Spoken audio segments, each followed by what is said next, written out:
There are seasons of life that are so challenging that they make you want to quit. In this video, I want to share with you a story from my life where I was very close to accepting that. I was very close to settling and quitting on my dreams.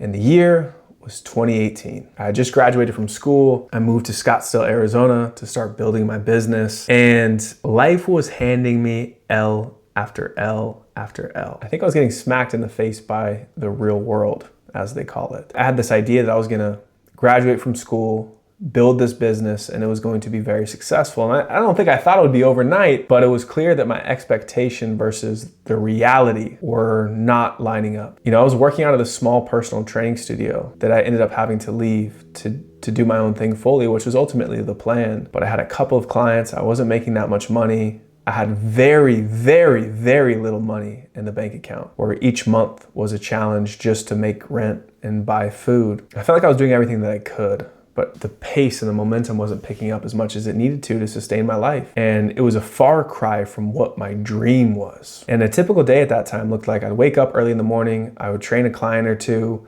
I'd go work in the restaurant where I was working as a busboy as a college graduate. And then I would get out of work, I'd go train a client, and then I'd go work out myself. I'd make dinner, I'd go pick up some birds in Scottsdale, throw them in the back of my 2006 Corolla, take them home. It'd be 4, 5, or 6 birds, charge them, and then wake up at 4 or 5 a.m. to take the birds back to their bird's nest and repeat.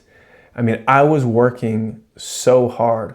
Not to mention I was doing side jobs. I was cutting hair, and I was working as an independent contractor for videography work. So I'm doing personal training, I'm working in a restaurant, I'm charging birds, cutting hair, doing anything that I can to make ends meet. But there was this one day where I'm sitting at home. I probably just got off of quite a few rejections of trying to get new clients and it not working out. I remember I'm just laying there and this lead pops up on my phone and they want to meet that day. And it was a gloomy day and I wasn't feeling good, but in reality, I was just feeling bad for myself. And I had this moment where I was like, do I just tell them I can't go? Or do I show up? And I ended up getting my stuff together and going to meet this new potential client. Well, in that moment, in this client's home, I ended up signing the largest contract for personal training. And I remember in that moment, I'm like, wow, I was about to just lay in bed and not even come here. And at the time, this was a massive win. This was a momentum builder. And sometimes when you're losing in life, that's all you need is one win that can help you boost momentum, to help you deal with and make sense of the L's and the challenges. I think back to that moment because my mental health wasn't good. I was feeling bad for myself. I was sleeping very little. I started to feel myself losing my edge. Like I wanted to settle and maybe not pursue the dream that I had in my heart. Because truly, my vision was that I was supposed to be this leader who was going to use his skills and his talents to help impact people's lives. I saw myself speaking on stages. I saw myself building a big business that made a lot of money. I saw myself transforming lives. But at the time, I just didn't have too many opportunities to do that. And the reality was, I probably just wasn't skilled enough. I wasn't good at that time. And I hadn't put in enough energy to develop the skills that I needed to develop to be the man that I was supposed to be. And if we just fast forward a year and a half from that moment where I was sitting in my bed wanting to quit, I was able to quit the job at the restaurant because I got enough clientele.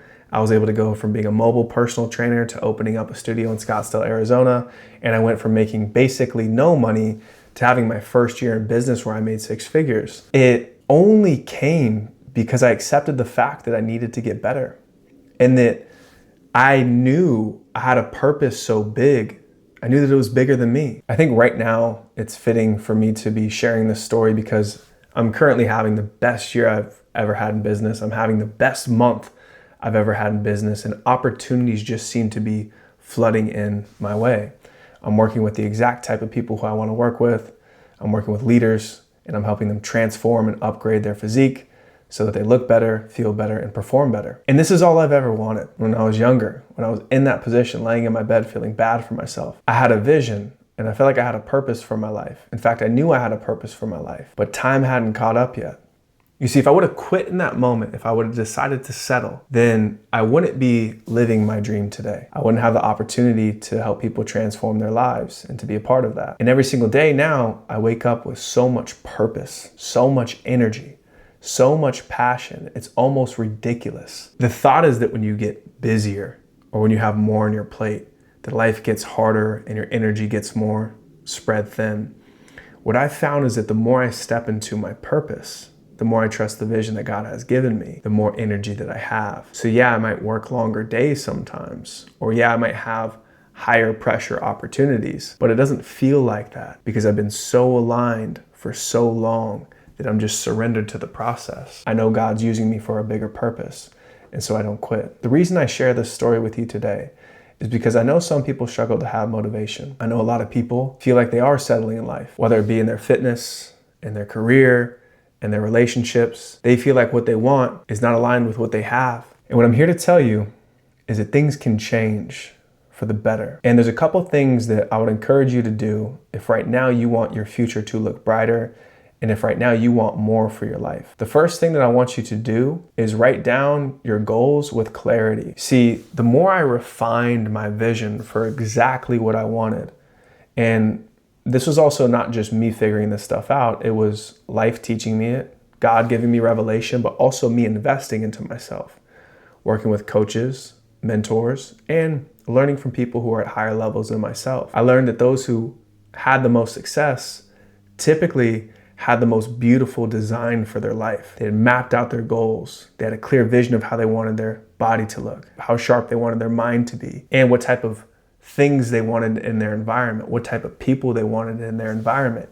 You can design all of those things. So step one, if you want your future to look brighter, design exactly what you want. The second thing is you need to act like the person who already has those things. Meaning, if you're not the person who has everything that you want, it means you need to become that person. So how does the version of you who already has everything that they want, how do they act? How do they speak? How do they encourage other people? How do they show up to their workouts? How do they show up to work? How do they show up to the job that needs to be done that day? When you start showing up like the person who's serious about the goals you have for your life, it's funny how God and the universe really start to reward that. It might not happen overnight, but if you show up like that day in and day out, how would it be logically possible that tomorrow doesn't look better than today? The third thing, and this might sound crazy, but it's something I'm learning consistently. You don't need to be so hard on yourself. You can actually have fun with the process of becoming who you're meant to be. And I think that's the only real way to develop, is to enjoy the process. Like when you have weak points and areas that you really struggle with and need to improve, laugh at that. Have fun with it. Like, okay, yeah, I suck at this thing. I suck at this skill, but I'm gonna get better and I'm gonna have fun while I do. Because if you're so hard on yourself, and trust me, I fall into this, but I've gotten a lot better at it. If you're so hard on yourself that every day sucks and you're just so deep in self-loathing that it's just pressure and pressure and pressure, you might get to your goals. You might be very disciplined, but you're gonna be miserable in the process. So find a way to enjoy the process. Find a way. Really, it doesn't have to be that heavy and that deep. Other thing I found is that when you're extremely hard on yourself, you tend to project that energy outward, because the relationship we have with ourselves on the inside, the way we communicate with ourselves on the inside, it tends to get reflected outward in our other relationships in our lives. You might not think it does, but I can tell you it really does. And so improve that relationship with yourself. Be loving and patient with yourself so you can be loving and patient with other people. Things will get better. I promise you they will, but they're not going to get better magically. You need to show up for yourself like somebody you care about. Show up for your goals. Act like the person who has everything they already want. Embody that energy, and then have fun in the process. Because we get one life, so you might as well enjoy it. I think back to that 22, 23-year-old kid who was thinking about quitting, and I'm so grateful that he didn't.